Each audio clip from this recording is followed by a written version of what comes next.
When you first start XCOM 2 up, you're thrown directly into the middle of the conflict.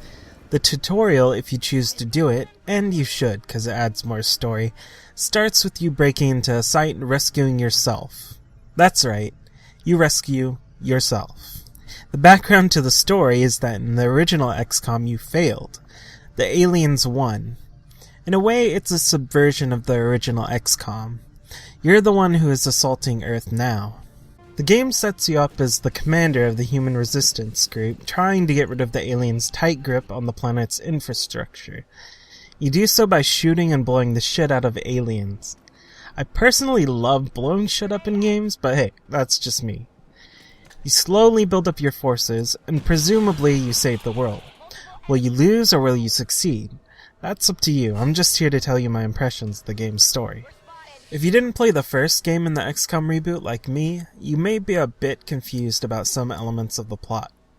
It isn't too hard to get yourself up to speed, but there is a bit of an added learning curve to figure out what's going on. There are also some characters that make a return. Any new player won't have the attachment to these characters, but that's to be expected. A lot of what makes XCOM great is the ability to make a story for yourself. XCOM 2 gives you plenty of tools to do so. Characters live or die based on split-second decisions that you make.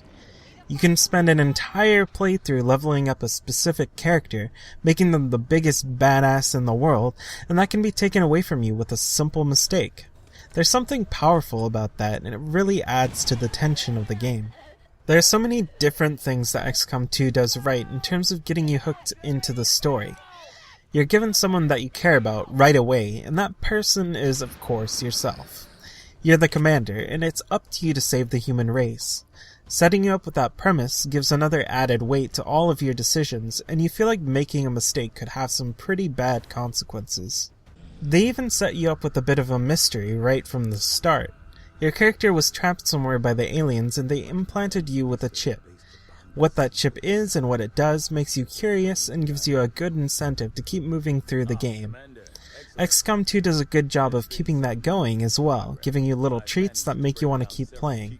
The setting of XCOM 2 is one of the big things that made me want to keep playing. The idea that the aliens won gives you a backdrop that you don't see very often. I want to know what the aliens did in the time that they were in control. What changes have they made? The beginning of the game hints at a few things that they've done, and I'm really excited to see more. So far my experience with XCOM 2 has been really great, and the story has captivated me in a way that I didn't think it would. It helps that the game is also very beautiful and has a sleek design that is easy to use. It got me hooked in enough that I think I'll keep playing.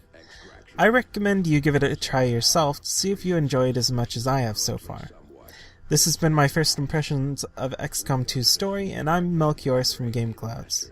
Have a good night, friends. Change this before it is too late. What you are seeing are classified reports of missing civilians from across the world. Their numbers are growing. We suspect they have been taken to a nearby Advent black site, though its exact location remains unknown. Time is short, Commander. We need you to take charge of resistance operations throughout the world. Establish contact with the local cells and bring them into the fold.